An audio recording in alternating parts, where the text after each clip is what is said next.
Today we're going to be discussing Joseph Maiolo's Cry Havoc. It's how the arms race drove the world to war, 1931 to 1941. And it attempts to answer a lingering question. What were the real causes of World War II?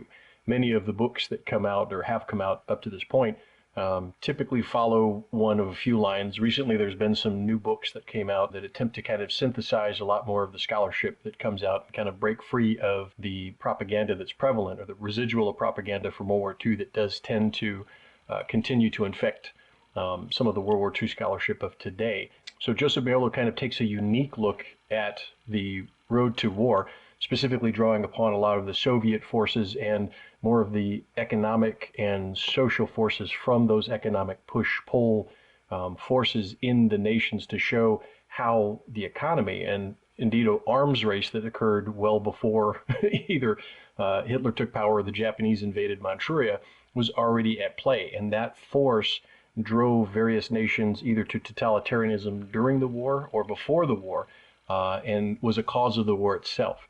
So today we're going to be able to look at that. It's a very good book. It's about 400 pages, well over 400 pages. It's well documented. He does have some flaws within the book, or gaps, I should say, where he leaves out a sizable portion of the U.S.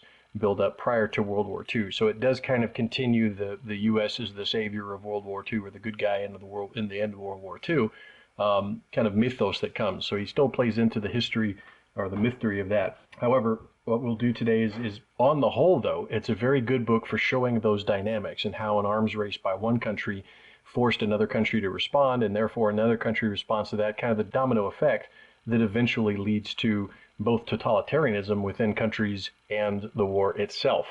So getting down to this one, and again, that's his thesis, central thesis, that basically it was the arms race that drove the various Western and Asian nations to war. And he places the beginning at 1931. So within the period where the Soviet Union began the 5-year program, but it was specifically the 5-year program to rearm and actually arm in excess the Soviet Union. The thing he does leave out is a lot of the campaigns, the military campaigns that the Soviet Union was involved in. He didn't go over those so much to show that, yes, the Soviet Union was very active in kind of expanding its borders or expanding its influence by, attacking other groups and seeding revolutionaries within them. But nevertheless, he still does a kind of a pioneering effort in that. And to show you why, before we get into the book, you'll notice that most of the World War II history up to this point is guided by either a standard narrative or a derivation of the standard narrative. So typically in the West, in the United States, we'll get into this one. Now, this is a book that came out in 1945 specifically for the families and the members that were in the U.S. Armed Forces, and a lot of the schools received this as well. And this kind of becomes a standard doctrine or a narrative. So narrative setting for World War II began during World War II. America had a tremendous propaganda arm within the United States at multiple levels to include, propagandizing to the citizens. And that never went away. It was kind of an Edward Bernays-esque program. And he was, of course, Edward Bernays was a propagandist in World War I and said, we have to continue that propaganda after the war as well. And that was after World War I. And World War II was really no different, except that it received a lot more funding. It was a lot more organized, and therefore it was able to take root. Because if you remember, after World War I, a lot of Americans said that was a horrible war, and they began to question, why were we even in that war? And so the government at that time and some of the oligarch groups that had pushed for the war said, we don't want that afterward. We don't want to be questioned too harshly. So they wanted to be able to solidify the cause for World War I, and more importantly, solidify the cause for the American participation and leadership in the United Nations and in expansionistic kind of moves throughout the world.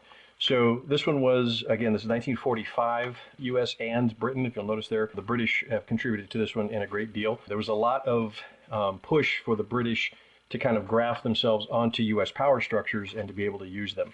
So signatured by Dwight David Eisenhower. In fact, there's even Nimitz is in here, Vandergrift, Franklin Delano Roosevelt.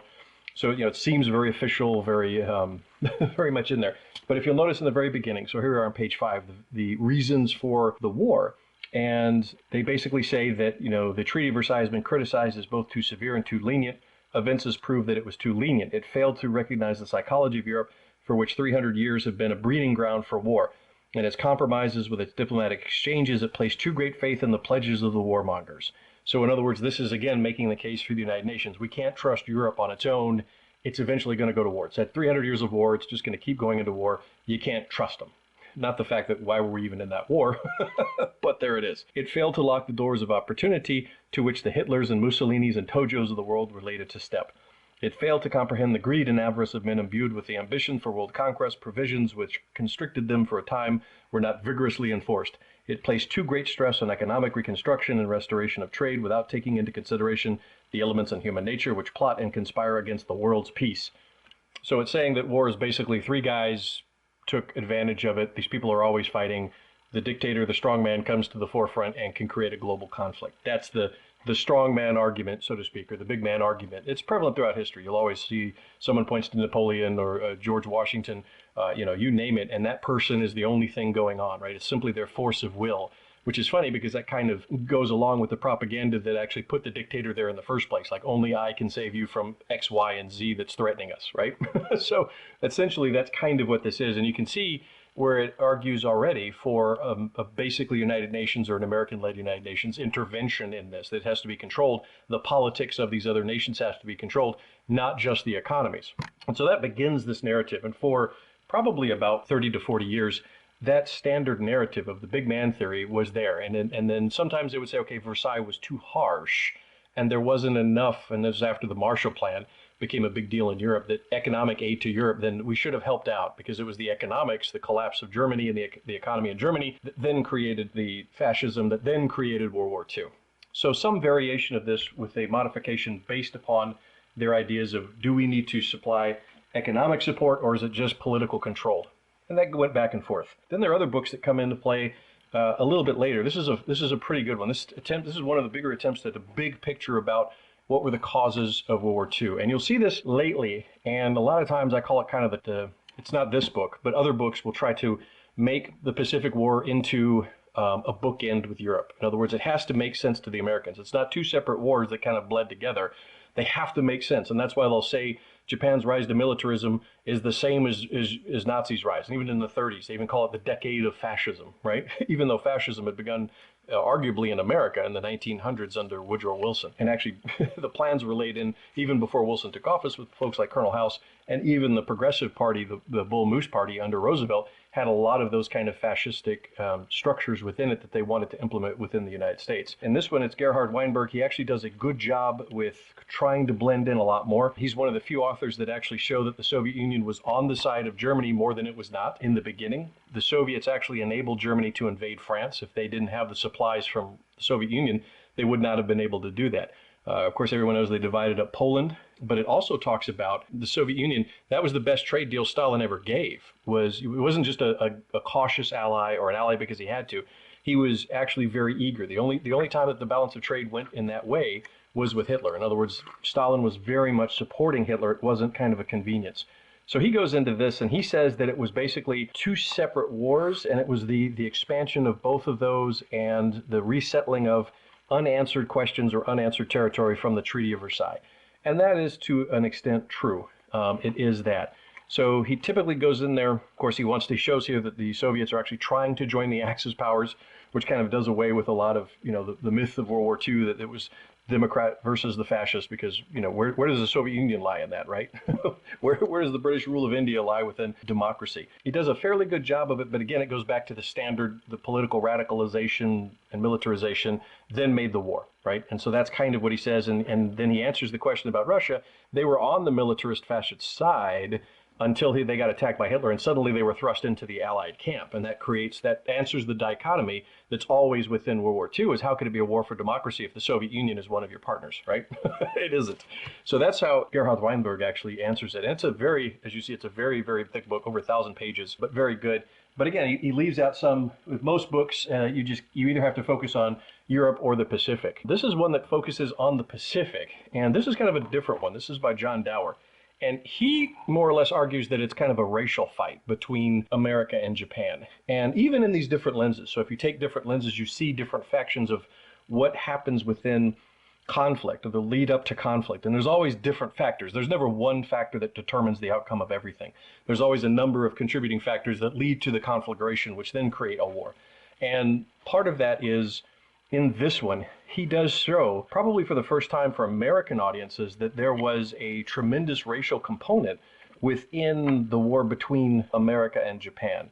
And the problem is that he still kind of says, well, it's also them. And he never really goes into that the Americans, he doesn't really keep going and saying that the Americans were believed in kind of this manifest destiny, that they believed in Kipling, so to speak, the white man's burden, and that many Americans, including some of the leaders, such as General Leonard, when he was in Philippines, they knew that the Philippines, as early as 1910, 1911, could not be held against the Japanese. And General Leonard, when he was the military dictator of the Philippines back in the 1910s, said, we cannot give up the Philippines, for this is the Christian white outpost, right? This is our honor is at stake. We have to be a beacon for Asia, right? In other words, you can't let Asians be to the Asians. And that was a true fear, kind of this yellow peril fear, that Asia would unify and therefore it would destroy the Anglo-Saxon culture. And then after World War I, it was the Anglo culture, basically, because they had destroyed the Saxon culture, what they later rebranded the Teutonic culture in Germany. So basically it was America and Britain is what they were trying to protect. So he does go into some things that are good. A good counter to this, but along the same themes, is Gerald Horne with his race war. And this is good because it literally takes it, and he goes where John Dower is afraid to, which is kind of that deep dive into the long history, not just the war history, but the longer history about American views of Japan and Asia. And so when Japan began to kind of take the lead in Asia, we began to focus on Japan and what that meant. And he also points out that, if you're successful and you're not a Christian or white, in the early 20th century and even in the mid 20th century, that is a threat. That is a threat to the world order, right? So in other words, if you're not following our program, that's a problem. And so these two together should probably be read. The other problem with John Dower is he actually puts the Tanaka Memorial in there. So that's almost like saying, you're talking about something, you put the Elder Protocols of Zion as a source document for, you name it. So the problem is that he made probably a fatal mistake, but it's still good to get some perspective. But again, you need to read both of them together and understand that, yes, it's basically like an author that puts the Elder Protocols of Zion in there as a truthful document. So, how much can you really rely on that one? But it does help to point to other causes or other contributing factors to not just why we went to war, but the conduct of the war itself. Dower mostly points to why the war in the Pacific was more brutal in many ways. But what he's forgetting is that just 25 years before, during World War I, Japan was fighting Germany in the same theater, in the Pacific, on some of the same islands. They were taking islands from Germany. They were taking Tsingtao and China from the German, Imperial German in World War I. And they treated the Germans very respectfully. So how was that different? Why was that different? And he doesn't quite go into it as much as he should, I think. But again, he has to answer to colleges and funding and alumni and that sort of thing. The other one that I did want to talk about, and this is kind of the second one, this is kind of the extension of the one we saw in the beginning, that World War II memorial book, the 1945, to establish the narrative. And it's quite interesting because going back to the Pacific, and I usually kind of gauge things with how they look at the Pacific, because that's still the one that's not quite developed within America. But you'll notice here when he talks about the origins of the Pacific War, I did this about 5 years ago. Warning, he's very biased. He omission of many key facts, confirmation biased. And again, he tries to put the Tanaka Memorial in there, like there was some grand plan to take over the entire world. Notably, errors after errors after errors. So where he somewhat gets a little better on the European side, on the Asia-Pacific side, still tremendously biased. So you have to be careful when you get some books because they could bias it to Europe-centric or Asia-centric. And it's kind of the China lobby because you can't sell any books to China or China institutions or even institutions in the United States that have a large amount of Chinese funding.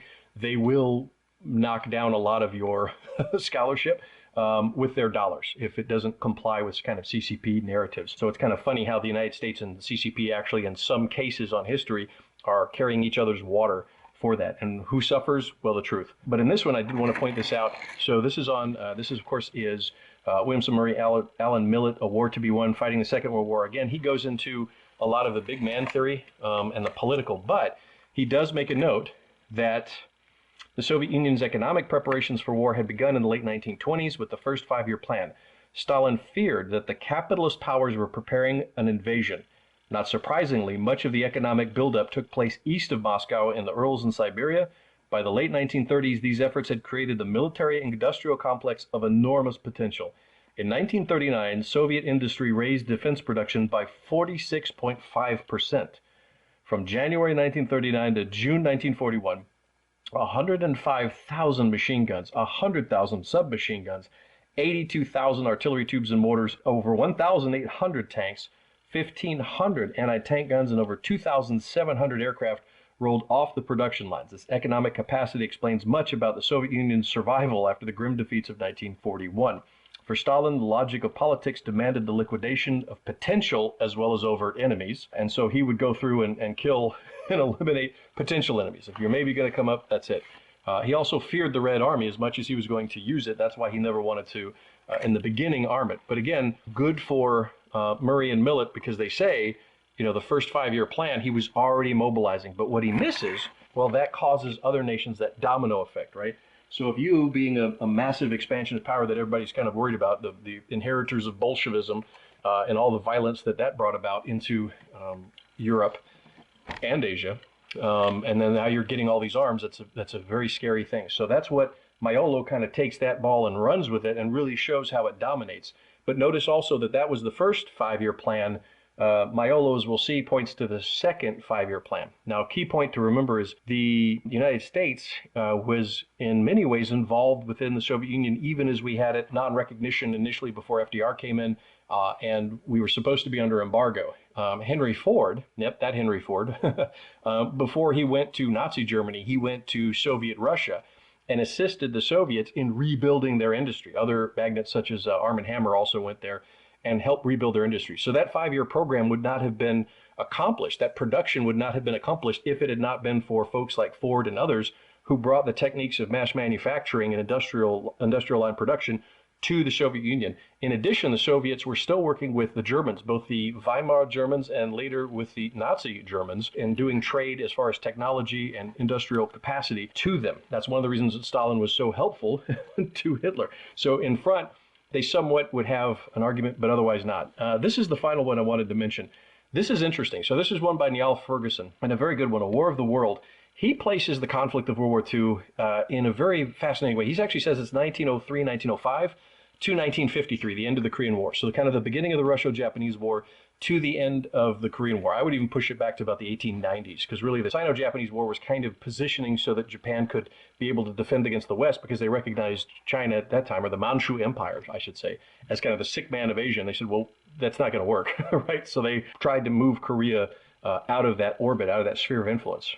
But he does place it within the context of the Russo-Japanese War in 1905, up to the end of the Korean War, where those borders were finally settled. And it was a response to kind of the West moving in, and it was Asia's response backward. And then the European War came about almost as a response or reaction to that, and then other mass movements of personnel. So it's a highly fascinating book, definitely a read that I would recommend.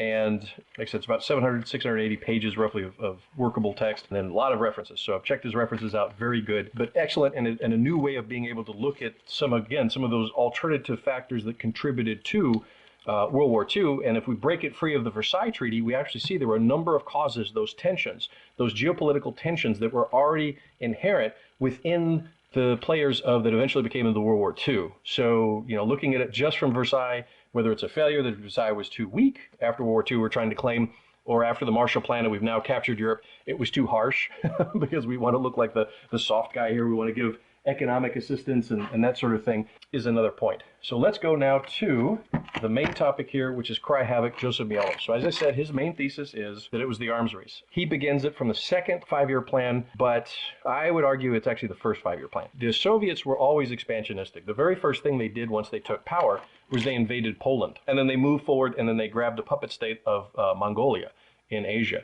They also went down to Xinjiang, where the Uyghurs are now. They had movement into that area, and they were pushing into Manchuria, invading it actually in 1929. They had an invasion of Manchuria, took it over, and pretty much enforced their will, and then backed out before the League of Nations could really, do anything. Before they got too much condemnation from the internationals, they said, okay, we'll see that we're revolutionaries. The train is ours, the CER, and we're taking that away from any Chinese nationalist control, and then we're going to pull back in. And that then caused the Japanese to say, the Japanese generals in the Kwantung Army said, we've got to have Manchuria. That's the final straw. They knew they needed it for economics, but now we have to have it. So the Soviets were always expansionistic. They were always moving forward. And the issue was, was that the Soviets, if you look at their campaigns in World War I, when the Bolsheviks took over, the final campaigns that they did after the Treaty of Brest-Litovsk, there was the Kerensky Offensive. And that was supposed to be a people's revolution. And that was the Red Army acting as the Red Army, right? That was the People's Army acting as a great People's Army they thought would be a big revolution. And they suffered even more defeats than the Tsar. And it was just barely a hair's breadth reason that the Imperial Germans weren't already in Moscow, right? Because they wanted to go more west. If there had been no Western Front and they weren't helping out the Austro-Hungarians and the Italians in the Balkans, and they weren't also supporting the Ottomans, and they weren't also, basically had no food, they probably would have been in Moscow. It was an absolute failure of the Red Army. But Stalin and many of the other communist leadership were afraid of the Red Army because they knew that at some point those generals could have the power to overthrow Politburo. And so they always kept the Red Army as both a weapon, a hammer, that they would use to enforce their will, but they always kept it on a short leash and a short budget.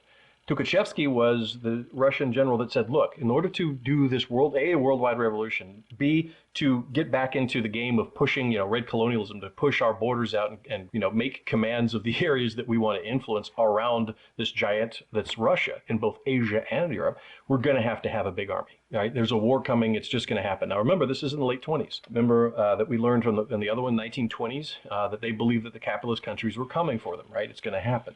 And they had just knocked out Trotsky. Trotsky had been put into Russia by the Americans, actually a Wall Street consortium, and Woodrow Wilson had fought against the British to get Trotsky there with a whole bunch of gold. And then we, being the United States, a Wall Street consortium, actually gave the Bolsheviks a huge amount of gold and gave them that push, but in exchange for Trotsky's in there. Now, Stalin got rid of Trotsky, so he's got to wonder, I just got rid of the guy that, Wall Street sent over here. They may be coming for me, right? That was his view, right? I got rid of the capitalist guy. Maybe. So that was the fear or the paranoia that was within Stalin. But he was still going to expand. He was still an expansionistic, militaristic guy. He was still wiping out millions of his own people, doing biological experiments, etc. Tukhachevsky said, we have to do it. Stalin had said, you're crazy. He thought it was a play of power by the Red Army. But by 1932, now remember, they had gone into Manchuria in 1929, and he was hard-pressed. He realized that there was a lot going on in the world and that he needed to mobilize more, right? The industrial capacity of other nations was starting to kind of move up even further. And he realized, okay, we're going to have to do this. So he sent a letter of apology to Tukhachevsky and said, okay, we're going to mobilize. We're going to start. And again, May 7th, 1932, right? Hitler was not yet in power. So this has nothing to do with, response to fascism. All fascists and socialists and communists are the same thing. They just have different focal enemies in their domestic enemy set. And that's why they claim that they have to have totalitarian control, but it's state control. So basically, he was responding to what he wanted to respond to. His 5-year plan to overtake the West in industrial production and technology is preparation for war, thus self-evidently Soviet red militarism. He said, hey, we're going to do it. We're going to go through. And they began the mobilization process. Now, remember, what he leaves out, unfortunately, this is one of the gaps in Maiolo's thesis, is what he leaves out, the next chapter, chapter 2, he goes into the Japanese. But what he leaves out again is really what that impact of the invasion of Manchuria was, right? So Manchuria was a development arm for the Japanese. They had to have Manchuria. In fact, the United States Army War College in 1911, as part of War Plan Orange, to make the assessments of what the future war might look like with Japan. Remember, we planned this since 1907. We trained on that war with Japan every year since 1923. It was a big focus for us.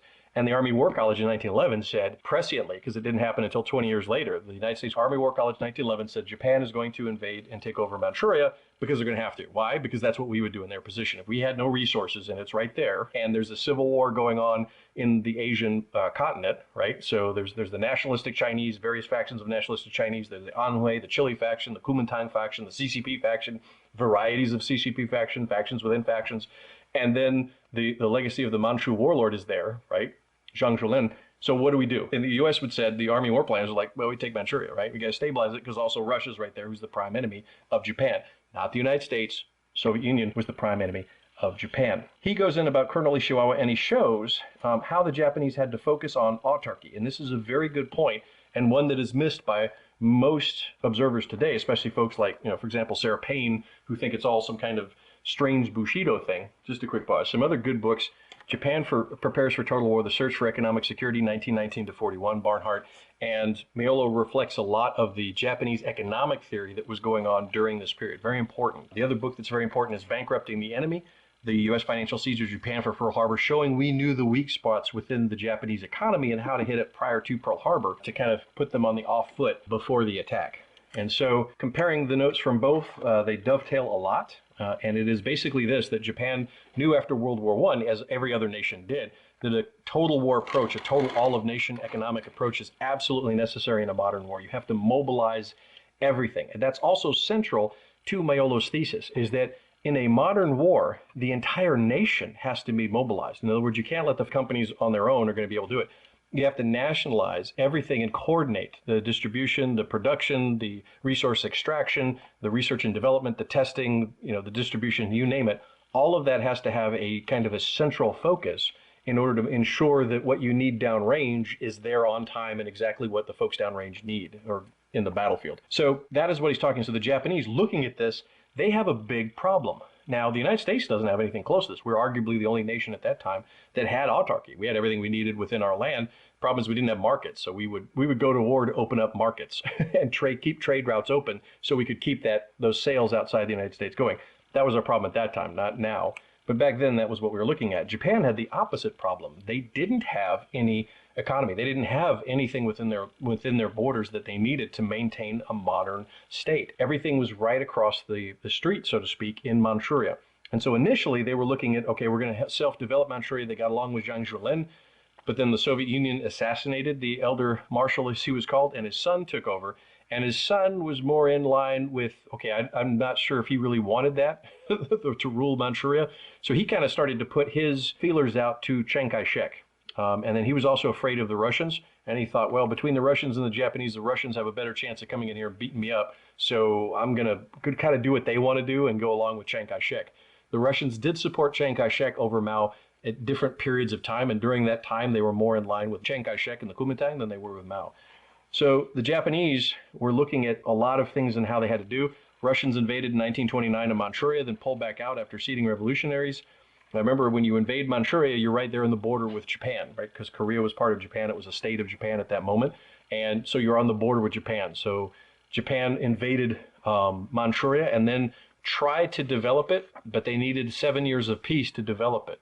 And the Russians weren't going to give them that. So the Russians, to keep the Japanese off put in their arms race, seeded violence, even more violence within China. So the Marco Polo Bridge incident, definitely the Shanghai.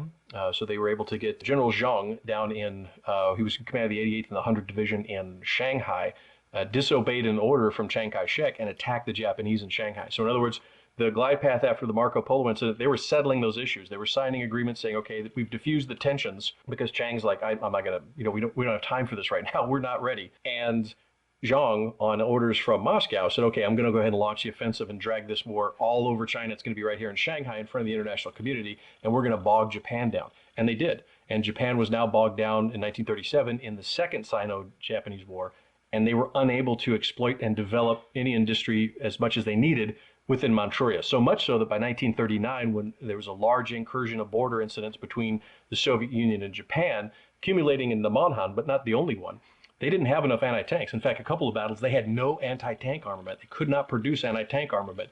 And what did the Russians have? A lot of BT-5s and BT-7s running around, right? They were all about the tanks at that point. And so that was a problem. So Japan's looking for autarky, and they start mobilizing, and they have to come up with something new because they just don't have the resources to have the tanks and the guns and the battleships. And the other thing with Japan is it's either the Army or the Navy. They're not going to really coordinate that much. So it's a big slog and a big fight. The Navy wants larger ships, a lot of ships, and there's a huge problem with it. So Japan is going through a lot of problems at that moment, and they begin to grab doctrine that says, okay, we're going to support resources to the Navy and the aviation arm, and then the ground pounders, the Army, you're just going to have to do with whatever. And so then they create this concept of Bushido, which is, well, I don't have machine guns. I don't have resources to make machine guns because it's all going to a battleship or a submarine or Mitsubishi Zero. So, well, we're just going to have to be the human bullets ourselves, and they call upon the old traditions to be able to do that, or the old legends to be able to keep that forward, much as the Americans would call upon the Alamo for, well, we've got a last stand here, or Hamburger Hill. We've got this last stand, and we have to do it. So that was Japan. And then he goes forward. He goes into, of course, to Italy, into Germany, and how they do it. The other thing is he highlights in each nation, they have kind of this economic wunderkind. And these are the economic kind of leaders in each of the nations that recognize the unique position of those nations and other nations that they're probably going to be adversaries with, and how they're able to kind of maneuver and create the economy that they think was needed for the upcoming war, and which ones were successful and which ones weren't. Germany, of course, being very successful. They had a long tradition in World War I of coming into this total war concept, and how they went about it was quite interesting because they didn't also have a lot of the materials that they needed. Tungsten and wolframite, for example, came from Asia and initially was in the Kuomintang's area, so that's why the Germans supported the Kuomintang first. But then when the Japanese pushed the Kuomintang all the way back into Guangdong and controlled the ports, the Japanese now had that control of wolframite and tungsten exports. So then the Germans reluctantly kind of shifted to, okay, we're going to be neutral in this thing. And eventually they were more on Japan's side because they needed those resources. So looking at all of these, they made the best that they could, but it required, prior to the war, a nationalization of all of these resources. And that was what Maiolo's central focus is about, is that you have to mobilize before the war the society, the industry, even the information that goes through there to get to this economic end game, which is we're ready for full mobilization and we're ready when the war starts. We're not ready to start when the war hits, right? They're ready beforehand. You can see it, unfortunately, you can see it within the American ramp up to war, but he leaves that out. And that's probably the biggest gap within Maiolo, is that he leaves out probably the most important lesson learned, which was the American ramp up to World War II, which I think is most important. So there's some very fascinating parts in here. I definitely would recommend the reading as far as how the war went, where the plans were when the war started, as the war progressed, where it went. But what I'm going to do real quick is I'm going to show some of the gaps, but why it's important to understand economy before the war and who was successful. So even though nations may have planned for it, they said, hey, we're going to go to war and we need to start planning for it. Some nations just were not able to do it.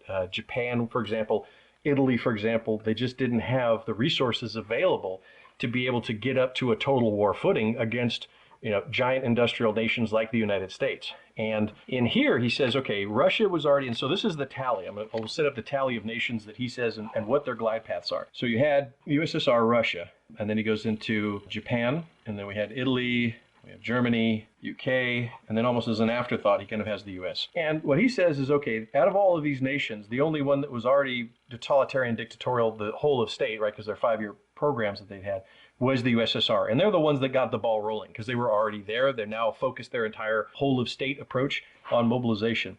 I would argue 1929. However, Maiolo argues the 1932 in May is the beginning of this. He says that's when they began the arms race that then led to World War II.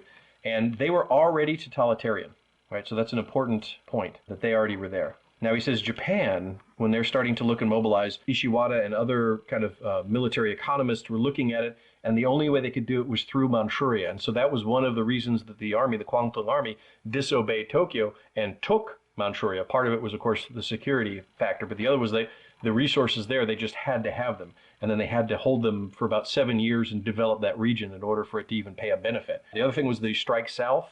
And when World War II began in 1940-41, the Japanese were out of oil, so they had to, of course, go to the south. They didn't have any oil. And so they went to Dutch-occupied Indonesia for that oil. They had to attack down there, which meant you had to take out the British and Malaya because they had Singapore, and then you had to take out the Dutch, and then you had to take out the Americans and the Philippines. And in order to do that, you had to hit the U.S. in Pearl Harbor to knock that fleet out from responding so you could go ahead and secure those oil lanes and then move it back up. That was their plan. And then negotiate for peace between America and Japan so now they can get back to that. So that was their whole program. But they began around 1937. So, and it began really in the mid-30s is when they started to get into their economic totalitarianism. And the militarism of the 30s, he argues, is more they had to get control of this because the certain groups of politicians were not taking economy seriously, and they knew a war was coming, and there's just no way. So they began that militarization process about the mid-30s, so that by the time around 1939, 1940, they're already within a totalitarian system, or they tried. What he doesn't mention is, though, even though that they had announced that there's only one party within, there are no political parties anymore within Japan, just before they attacked Pearl Harbor, the people that were in the Diet still voted in their old voting blocks. There was no unification of votes. Everybody still voted their own old party ways, so it didn't really help. Italy was even more off-put, so Italy had nothing. So the entire nation of Italy was outproduced by one plant in Dearborn, Michigan of Ford Motor Company. So Ford Motor Company, one plant in Dearborn, Michigan, was able to outproduce the entire nation of Italy for the entire war. So they never had a chance to do it. And he notices in here, one of the interesting parts was Why did Italy go to the Axis? Italy was not always in the Axis. Everybody points to the Anti-Comintern Pact as part of the Axis. That's not it. Italy needed coal. They needed coal badly. They couldn't have coal on their own. They could get coal from two sources. One was Britain, the other was Germany via Austria. And what happened was it went down to, again, economics. So Mussolini, and this is through the diaries of Mussolini's son-in-law, Ciano, and he basically said that the reason that Italy said finally they're going to go to war with France, there were many reasons, but a big driver of that was that the Germany could give them a better deal on more tonnage of coal, whereas Churchill said, I don't know if I can give you all that. All right, I can give you a little bit, but hey, it's tough in the sea lanes. Could never give a full commitment for a full load of coal to come in there for the industry that Italy needed. And in Italy, pretty much Fiat is one of the big dogs in the pack. And so if Fiat is unhappy, well, Mussolini's unhappy, right? So in order to kind of stave off some of the opposition, that was it. And remember, Mussolini was also having to deal with the king and the Pope, as well as the King Fiat, right? Fiat Motors. And so that was what Italy was going into. And so they decided actually to go into the Axis powers because they needed that coal. And Germany guaranteed those shipments of coals through the Alps and Austria into Italy. And that was a driving factor in why they went that way. And then they went, as once you signed up for the German partnership, part of that partnership was, okay, now you're going to have to be anti-Jewish, right? So up until that point, Italy's actually their finance minister was Jewish, right? The fascist finance minister of Italy was Jewish. But now you're going to have to swallow a bitter pill when you do an alliance with Nazi Germany because they have those racial laws and more totalitarian systems. And eventually, Italy did become a dictatorial state, more so than it was under Mussolini, because they were economically dependent upon and militarily dependent upon Nazi Germany. Germany, as we know, lots of things in there. Albert Speer, of course, one of the famous wunderkinds of the economy, but not the only one. Many of the bankers were working in that. So how they were able to manage ingenuity within Germany is important. The other thing was resources. Some of the moves they made within Russia. In other words, why do you go to Stalingrad? Why is Stalingrad so important? Why would you go east, right, rather than going straight to Moscow and hitting it? It's not just the fear of Napoleon, because the Germans in World War I had soundly defeated the Russians, the Tsarist Russians. The Russians had invaded Germany first. There was actually the first battle between Russia, Imperial Russia, and Germany at Grunberg had resulted in a German defeat. But then they put Bismarck and Ludendorff out of retirement, so to speak, with Bismarck, put him there, and suddenly the Russians are retreating past Warsaw, and everything is bad for the Russians. And in short order, the Germans send up a revolutionary Lenin, and Russia collapses. The Treaty of Brest-Litovsk. The Bolsheviks betray the treaty. Of course, as we mentioned, the campaign, the Kerensky offensive, the people will rise up. They got waxed even further. And Germany owned Ukraine all the way up, all Poland, Estonia, Latvia, Lithuania, a huge slice. I mean, Russia was pushed back way far. And if the Treaty of Versailles had not occurred, Russia would have been much smaller and probably a much different country today. However, they knew this. So it wasn't so much that they were afraid of Russia. That's why they went to Russia, because Russia was the easy one in World War I. It wasn't Napoleon got waxed there. They knew they were better than Napoleon. What it was the resources were in the east of Russia. So that's where, of course, Stalin had moved his factories. When the Germans began to advance, Stalin lifted whole families and factories and towns and started moving them east. It says produce or die. Stalingrad was being fed tremendously by the Americans. Now, this is what we don't remember. Remember the river that runs through Stalingrad, actually you can go through a port, and that port is accessible from Iran, Persia. So the Americans actually set up factories, many of which are Ford factories, which would helped out the Russians and the Germans. They set up Ford factories to produce a lot of the equipment in Persia, Iran, and then by river and sea, they moved them up to Stalingrad. Stalingrad was effectively a port city, an inland port city after a river, but you get to it, from the sea that's attached to Iran. Again, look at the map and you'll see that was why they had to stop it, because that's one of the productive areas. They needed to stop that industry, interdict those supplies coming in, and then there's oil fields, right? If you keep going, Odessa and all that area, lots of oil. So they're going for the oil. They're going for the economics, which they needed for their industry. So their tactical and strategic moves were based upon what they needed to feed their war production and things they couldn't secure prior to the war. Both Japan, in some degrees Italy and Germany, were fighting a war to get what they didn't have at the beginning. And they, of course, went to totalitarianism pretty much right away when Hitler came in. He was going for total war right away, but that's because he was almost in lock sync with the USSR. But it took him a few years. So Maiolo kind of argues, around the mid-1930s is when they had the totalitarianism of the economy. They still wanted a good economy, but pretty much after the Olympics, they start going to that war footing. Definitely by 1939, they're already there. So that kind of moved them into more of a totalitarian society. Now, Maiolo says, this is where it kind of breaks down a little bit, but it's kind of interesting. Maiolo says that the United Kingdom never went there until the war occurred. So in 1939, September, after that, that's when Britain needed to go to a war economy. But one of the things that's not mentioned as much is that Britain was able to rely on both its colonies, right? So in other words, India's a massive manpower. They could go there. They had factories within India, some factories. So Lee-Enfield rifles, machine guns, you could work that. So some of the industry they could actually pull from outside Canada. So their satellite states, puppet states, Commonwealth, whatever you want to call them, overseas, they had a lot that they could draw from, not just England itself. The other thing was that England, by 1940, was able to draw with Lend-Lease. So the United States production was going to be able to be eventually going to the UK. And Churchill was kind of gambling on that. Now, FDR kind of played the game a little bit in order to get some concessions from the United Kingdom and some resources. But the U.S. was going to be able to supply it, in fact, in a big way, because we began with the Rainbow Plans, which are an offshoot of the Orange Plan. And it was Wiedemeyer that looked at that economics, how the United States could tie in all of the total system into that. So it never went, UK, he argues, never went totalitarian until World War II, after the start of it. But again, they could delay it because they could pull from a large colonial base that Germany, Italy, Japan, and Russia could not. So that's part of what I think the reason that UK didn't go in there, not so much that they had a certain national character, but that was one of his arguments. The United States, again, he doesn't go into it. We're going to look in this more. But the United States absolutely did look at economies in a big way. Prior to World War II, we were looking at how to go to war with Japan. In 1935, with the Rainbow Plans, we added to that a tremendous focus on what we're going to do in Europe. And so we blended those two plans together. We knew it was going to be Europe first, and then we're going to go against Japan. Because again, we had war gamed this thing since 1923, and we had planned it since 1907. So this thing was known. Going forward a little bit, some of the things that he leaves out, and this is an article on our Substack if you want to take a look at it, where we go through most of these.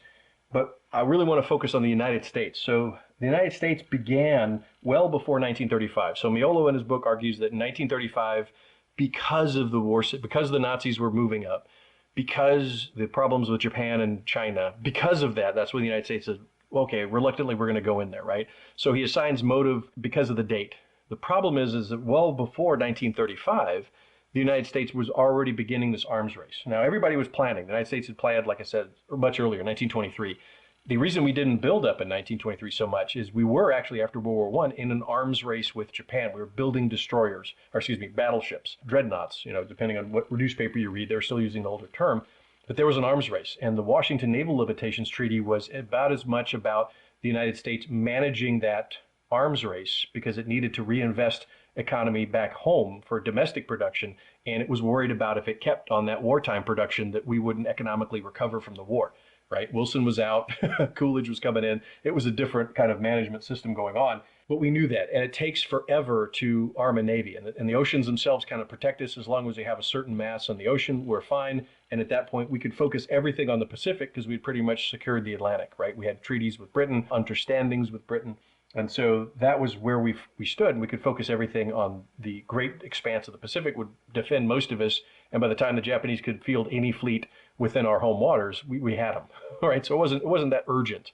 However, we recognized that about late 1920s, early 1930s, okay, now we need to start mobilizing. Again, before Japan invades Manchuria and well before Pearl Harbor and well before the Nazis take power. So keep that in mind. So on March 4th, 1933, so actually there's a little bit before then, but we'll just go into what FDR did. We'll keep it within one administration to keep it simple. So the first thing was, we're looking at March 4th, 1933, right? And this was the National Industrial Recovery Act, or NIRA, right? And the U.S. Navy was now given, which is, now keep in mind these were 1933 dollars, $237 million, right, for expansionism. And what do we get out of it? So there was 20 destroyers, right? We had 4 submarines, right, 4 light cruisers, and then 2 aircraft carriers. Now this is important because you have to start before the war, because if you started laying down this in Pearl Harbor, or you started laying down this in the second Sino-Japanese War that started in 1937, they wouldn't be ready until 1944, 45, even if you rush production.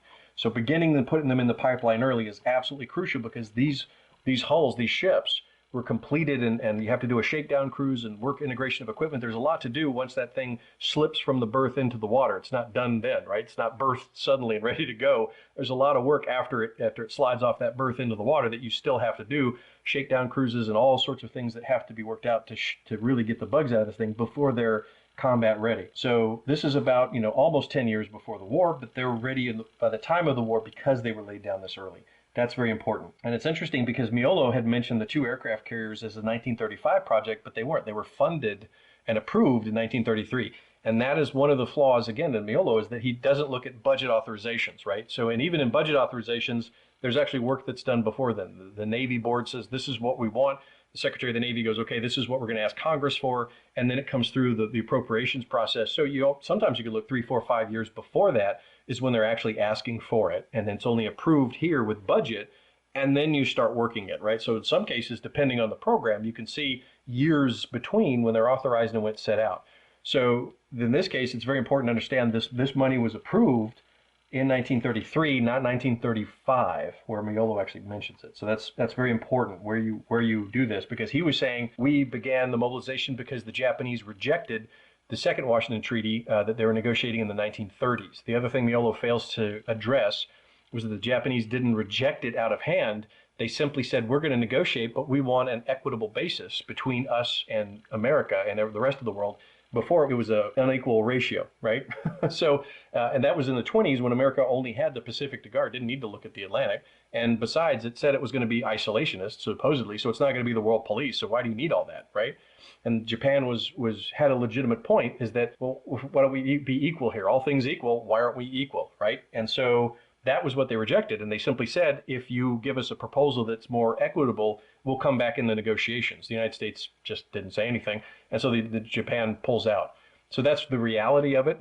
So Maiolo kind of, again, casts America in a different light than the facts kind of support. But overall, the rest of the book is absolutely fantastic and does bring up an amazing thesis that shows, and there is definite causality, where these things, one to another, begin this arms race that begins the World War, the Second World War. So going forth, now we're going to go to March 1934, March 27th. And this was the Carl Vinson. Of course, all the Navy guys will, know that from the famous ship there. But the Carl Vinson, the Vinson-Trammell Act. And then that was another, in the next 8 years, the Navy is now authorized 102 warships. Now, keep in mind, this is during a depression. We're in the middle of a depression. In fact, it's getting worse, right? So the New Deal actually made it worse. And so we haven't recovered, and we're authorizing more and more. So Roosevelt was also looking at this as kind of a work relief fund, right? That's why the first one was under the National Industrial Recovery Act. So under some WPA funds and different funding, he was using military buildup as a jobs program, as a federal jobs program, right, to keep people employed. But he's building ships. Right now, he also had the Civilian Conservation Corps. They're building parks. A lot was going on in that, but that was definitely part of it. And the Japanese knew these numbers, right? This is more than what the Japanese had. So they're like, well, guess what? Now the Russians are doing it on land, Americans are doing it by sea, and then it creates this kind of enhanced tension. Out of this, what are you looking at? You're looking at 65 destroyers. And I love destroyers, especially the Fletcher-class destroyer. You're looking at additional 30 submarines, and additional 4 up there. So now we're at, 85 destroyers, right? Because this is additional. And then this is the important part here. So the 1,184 naval aircraft, right? Because here's the thing. And some of these, of course, are amphibious, but some of these are for the aircraft carriers, because the carriers and the aircraft are separate. So they're separate budgets, they're separate, production lines, separate training. I mean, all that's separated. So you have to authorize the aircraft, and the flat top. It approved building for 6 cruisers that were left over from a 1929 program. Now, remember, I said there was stuff before that we were building for. So in 1935, so this one was already glide path. So by 1935, there's going to be 4, and by 1936, there's going to be 2. So up here, you can add cruisers to this. There's light cruisers there. We'll just put them in the light cruisers, right? So there's an additional 6. So now there's 10 light cruisers coming in by 1934. So putting these numbers there, that's pretty interesting. Looking at this, that's already the glide path, and that's before Roosevelt and what Maiolo begins to say. So that I think that's an important part, to be able to focus on that. And there was a lot of pushback in the United States, which Maiolo doesn't get into, about peace groups in the United States. Now, he notices that there's some groups in other countries saying, hey, we can't economically afford to go to war, in the United States, it actually probably saved us. The destructive policies of the New Deal were hurting people. Look at Amity Shale. She has a pretty good one about how it meant to a lot of Americans themselves. Economically, they were hit. The opportunities were lost. There was price controls that were going in there. The United States government was actually suing. I think it was the United States versus Schenectady Poultry or Schenectady Deli. So there was a small Jewish immigrant group or family that had a deli, right? They would kasher the chicken, and then sell it out. And the United States government told them, no, this is how you have to run your business. And they're like, are you kidding me? No, why am I going to give a small chicken like this? Because it's supposed to be first come, first serve. The United States government said literally that's part of their program, that whoever's in the door, the next chicken goes to them. You can't separate chickens or custom chickens to families. So if one widow comes in who's thin, they give her this giant chicken, and then the father comes in the next dad, and he's got 12 kids. You give him this tiny little chicken that was next. That's ridiculous. So they're going to give the chicken that belongs to the family that the family needs or the person needs, and they pay for. The United States government took them to court. Luckily, they won. But think about that, right? So that's really the desperation that the United States was in. So I would argue the United States was in many ways moving toward totalitarianism in their arms race, and it began in 1933. So I would definitely agree with Maiolo's thesis that the Soviet Union got the ball running on kind of the beginning of this arms race that did move people to totalitarianism and push people toward war. What I would differ with him would be in the United States, that the United States has a place within that narrative, not as kind of a sideline reaction that he says, but actually in the beginning, when the ball was rolling in the Soviet Union, we got the ball rolling for combat against Japan, expanding that around 1935 to 1937 against Europe. But the ball was already rolling well before we saw Nazis as a threat, well before the Japanese were involved in the Marco Polo Bridge incident or the Second Sino-Japanese War, well before they took Indochina or began to administer that from the French in what's now Vietnam. So there's definitely this, and that the New Deal was fascism. I mean, whether you like it or not, the United States, under both Wilson, initially with his wartime measures, was fascism, and what Franklin Delano Roosevelt implemented in the 30s was definitely fascism. There's no doubt about it. So I would put those in here, perhaps for, I don't know why he didn't. Everyone has their biases and their blind spots. But other than that, I would highly recommend this book, Joseph Maiolo's Cry Havoc, 1931-1941, How the Arms Race Drove the World to War. It's written 2010, but again, still very good today. He does take a lot from the Soviet archives, so that's very good to see. There's a good bit in here about relationships between nations that sometimes gets lost. So, for example, Italy, is it going to side with Britain? It's negotiating with Britain. Remember, they were allies in the First World War. Are they going to go, to Germany, who they fought against and they hated culturally? There was the whole Pan-Latin movement with D'Annunzio types that, were still within Italy as a movement that said we're alike with France. We should hate the Teutons up north. I mean, there's all things in here that get overlooked. So it's a good book to be able to synthesize all those together and realize that sometimes, again, organizational structures dictate outcomes. And if you start building heavily for a war, other people start down that trend as well, and you get into a large arms race. And then eventually, if you build it, you're going to have to use it. And if you build it in those days, you're going to have to make a totalitarian whole of government, whole of society approach. Otherwise, you're not going to be able to build the tanks, aircraft, submarines, and planes that you need to do that. But again, a couple blind spots in there. Some other books. Again, go to our Substack. We've got an article on this one. It goes a little bit into some of the other books, not all of them. If you have any questions, feel free to let us know. And good reading.